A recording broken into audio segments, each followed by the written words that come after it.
Assalamu alaikum everyone. Welcome in my YouTube channel. Myself Norin Ansari and today I will explain you chapter मखलूत ज़ुबान।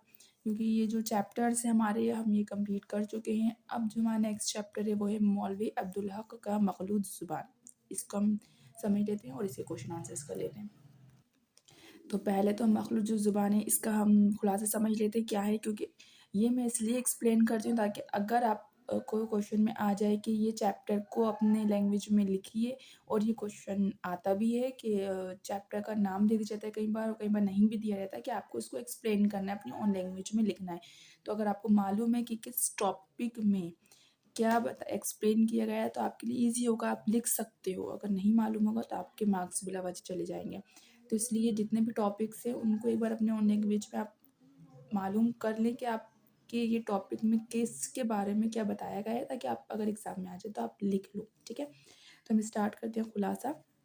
मौलवी अब्दुल हक ने इस मज़मून में उर्दू ज़ुबान की बुनियादी खसूसियात, जैसे कि नाम से है मखलूत ज़ुबान, तो उर्दू ज़ुबान की बुनियादी खसूसियात ख़ासियत पर रोशनी डालते हुए कहा है कि आम तौर पर उर्दू पर एक एतराज़ ये किया जाता है कि वो मखलूत ज़ुबान है, यानी ऐसी ज़ुबान जो खालिस नहीं बल्कि इसमें कई ज़ुबानों के अल्फाज की आमेज़िश है। मतलब जो उर्दू ज़ुबान है वो कई ज़ुबान से मिलकर बनी है।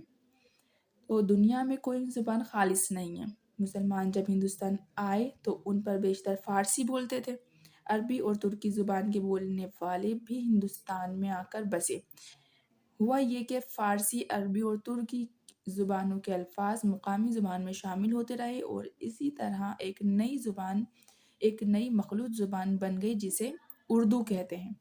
मुल्की ज़ुबान किसी विदेशी ज़ुबान के अल्फाज से ख़राब नहीं होती, बल्कि इसमें वुसअत पैदा होती है। विदेशी ज़ुबान के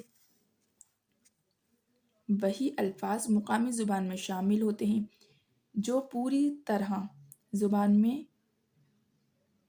खप जाते हैं और उनकी अजनबियत बिल्कुल जाती रहती है। इंसानी ख़याल की कोई हद नहीं। इंसान जिस तरह सोचता है तो इज़हार ख़याल के लिए उसके मुताबिक अल्फाज का इंतखाब करता है। मुतरादिफ अल्फाज ऐसे मौक़ों पर अक्सर काम आते हैं। अदीब और शायर के लिए लफ्ज़ बड़ी अहमियत और क़द्र व क़ीमत रखते हैं, इसलिए वो अपने कलाम में मुतरादिफ़ात से काम लेकर शेर के लुत्फ़ में बढ़ोतरी करते हैं। मुकामी ज़ुबानों और बोलियों के साथ फ़ारसी ज़ुबान के मेल से इज़ाफ़ा हुआ।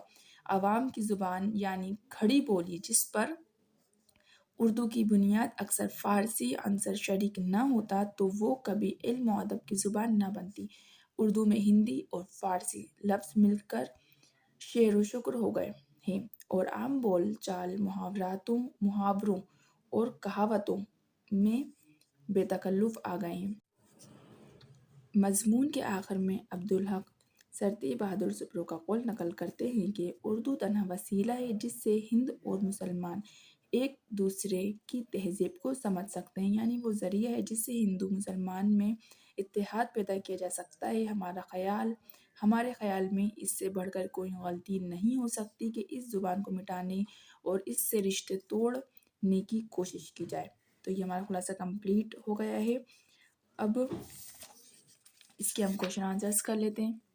इसके भी 3 क्वेश्चन हैं सिर्फ, तो हम इनको पढ़ लेते हैं, उसके बाद आप इसके स्क्रीनशॉट लेकर नोट डाउन कर लीजिएगा। मखलूत ज़ुबान से क्या मुराद है, वजाहत कीजिए।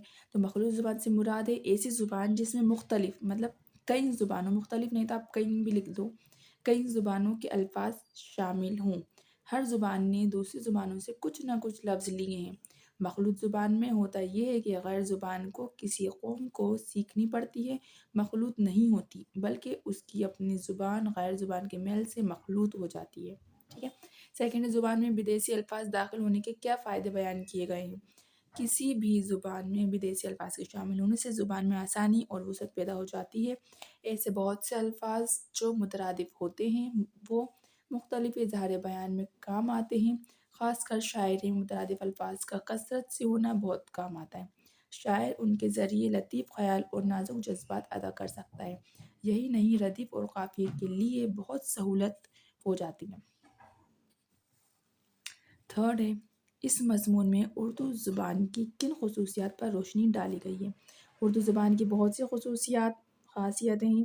ان میں ایک خصوصیت اس کا مخلوط ہونا ہے۔ اس میں ہندی اور فارسی لفظ مل کر شعر و شکر ہو گئے ہیں۔ الفاظ کے ساتھ عام بول چال، محاوروں، کہاوتوں کا بھی بے تکلف آنا ہے۔ مخلوط زبان میں ایک آسان مرکب الفاظ بنانے کی بھی ہے۔ اردو کی ایک بڑی خصوصیت یہ ہے کہ ہندو اور مسلمان دونوں نے اپنی اپنی زبانوں میں اپنی مخصوص خصوصیات ترک کیں اور اس قربانی کے بعد جو زبان بنی وہ ہندوستان کی مشترک اور عام زبان ہونے کا درجہ حاصل کر چکی ہے۔ اگر آپ کو یہاں سے بڑا لگ رہا ہو تو آپ اتنا بھی لکھ لیں، ٹھیک ہے۔ یہ 3 آنسر سے جو ہمارے کمپلیٹ ہو گئے، مطلب یہ جو چیپٹر تھا ہمارا کمپلیٹ ہو گیا ہے۔ آپ اس کا اسکرین شاٹ لے لیجیے گا اور اس کو کاپی میں نوٹ ڈاؤن کر لیجیے گا۔ انشاءاللہ ملیں گے نیکسٹ ویڈیو میں۔ اللہ حافظ۔